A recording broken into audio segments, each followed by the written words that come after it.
Sometimes the greatest danger doesn't knock on your door, my dear. It sleeps under your roof. Sometimes, the greatest danger doesn't knock on your door, my dear. It sleeps under your roof. My dear, there are two kinds of mothers in this world.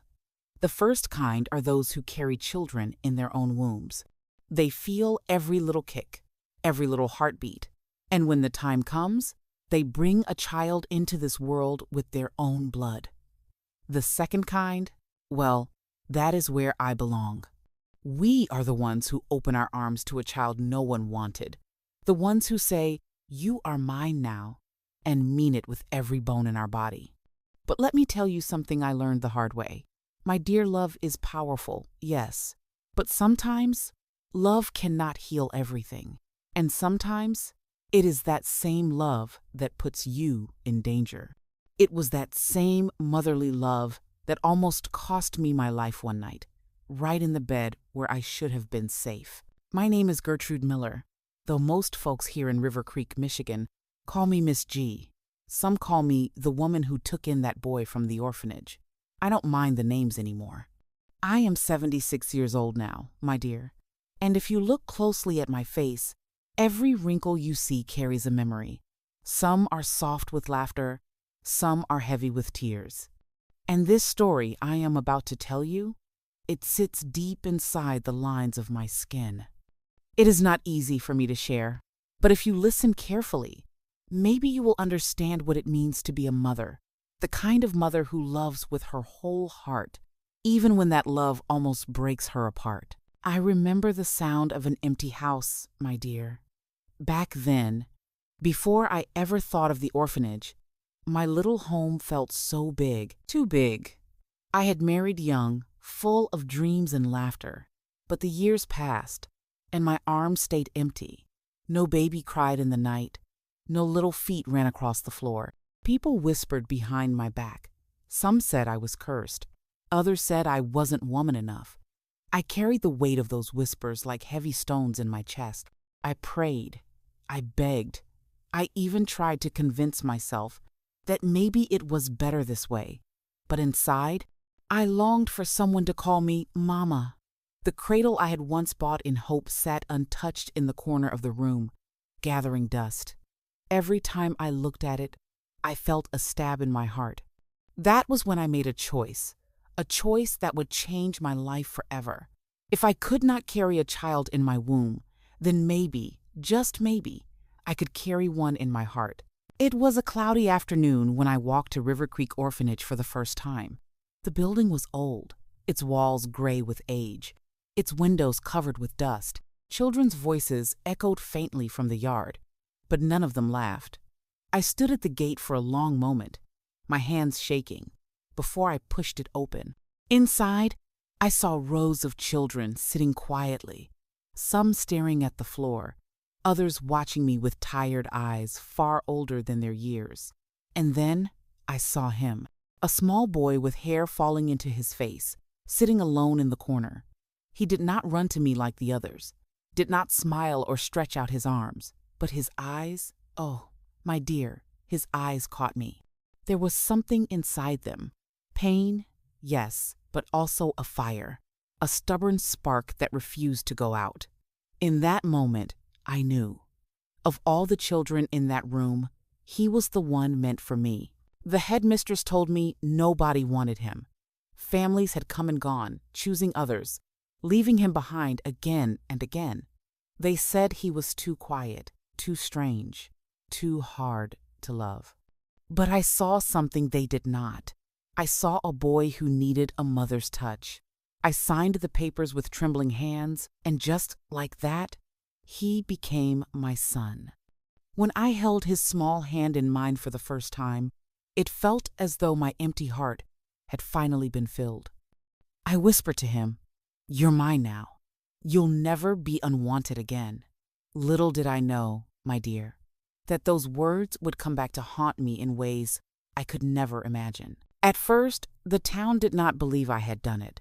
River Creek was a small place, and people liked to talk. They saw me walking with the boy and whispered behind their doors. Some called me brave, but most called me foolish. Why would she take in that strange child? They said. She doesn't know what trouble she's inviting. I ignored them. Let them gossip. A mother's love is blind, my dear, blind and stubborn. I wrapped him in my care, cooked his favorite meals, tucked him in at night, and told him stories until he fell asleep. I thought love was enough. I thought kindness would erase his pain. And for a while, I believed I was right. He looked at me with something close to trust, and I felt proud, so proud, that I had given him a home. But love can be like a candle, my dear. It can light up the darkest room, yes, but it can also melt down to nothing when the shadows grow too strong. It was not long before I began to notice small things, little shadows that crept into my new life. At first, I brushed them aside. A broken vase here, a missing loaf of bread there, the neighbor's cat gone without a trace. Children can be careless, I told myself. Boys will be boys. But sometimes, when I looked at him, really looked, I saw a glint in his eyes that chilled me. It was not the soft innocence of a child. No, my dear, it was something darker, something watchful, as if he carried a storm inside. Still, I clung to my belief that love could fix everything. I told myself he only needed more patience, more hugs, more gentle words whispered in the night. My neighbors grew restless. They would stop me on the road, shaking their heads. "Miss G," they said, "that boy is not right. You should send him back before he brings trouble to your door." But how could I, my dear? How could a mother give up on her child? I defended him fiercely, telling anyone who would listen that he was simply misunderstood. I thought my love was a shield, strong enough to protect him and protect me.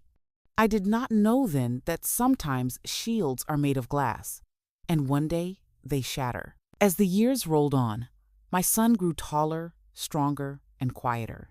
He did not play with the other boys. He did not laugh at silly jokes. When anger came, it came like lightning, sudden and frightening.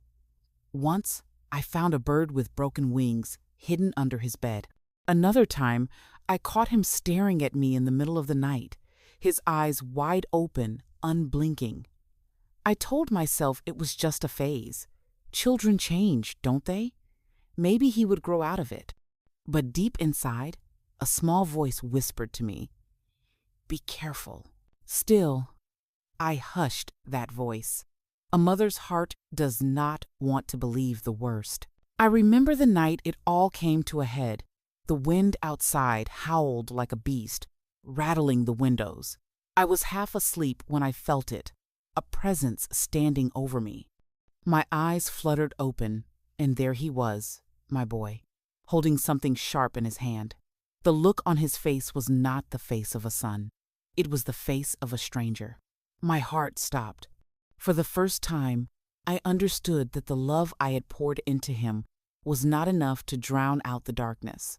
He whispered something I could not understand, his voice cold, and then he raised his hand. Fear, like I had never known, rushed through me. I did not wait to see what he would do. I leapt from the bed, my feet hitting the cold floor, and I ran. The rain outside poured like the heavens had burst open. I stumbled barefoot into the night, the sharp stones of the road cutting my skin, but I did not stop. Behind me, I heard footsteps, heavy and fast. I banged on my neighbor's door, screaming for help. When it opened, light spilled onto the porch, and I collapsed into their arms. My son stood in the shadows, his eyes glinting, before he disappeared into the night. That was the moment, my dear, when my heart broke into pieces. The boy I had called my own, the boy I had loved with every drop of my soul, had turned into something I could no longer reach. The police came. They searched, they questioned, they uncovered things I wish I had never known. My son had been stealing, lying, and hurting. The stories the neighbors told me made my skin crawl.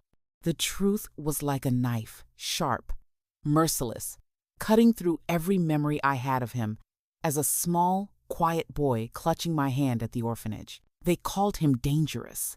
They said I had been blind. Perhaps they were right. But what they did not understand, my dear, was that a mother's love does not disappear even when it is shattered. My love for him turned into grief, heavy and endless, a grief that sits with me still. Now, at 76, when I look in the mirror, the wrinkles on my face speak to me. Each one carries a story, some of joy, some of sorrow, and some of fear. The deepest lines are carved from that night when love almost cost me my life. And yet, if you ask me whether I regret it, I cannot give you an easy answer. Because to be a mother, whether by blood or by choice, is to risk everything. Sometimes it brings light, sometimes it brings shadows. But either way, it leaves marks that never fade. So listen carefully, my dear. There are two kinds of mothers in this world. And though I nearly lost everything because of it, I am still proud to have been the second kind, the kind who chose to love a child nobody else wanted. My story may be full of pain, but it is also full of truth. And if you carry anything from my words tonight, let it be this. Love is strong, but love is not magic. It cannot fix what does not wish to be fixed. And sometimes, the greatest courage a mother can show is to face the darkness, even when it comes from the very child she calls her own.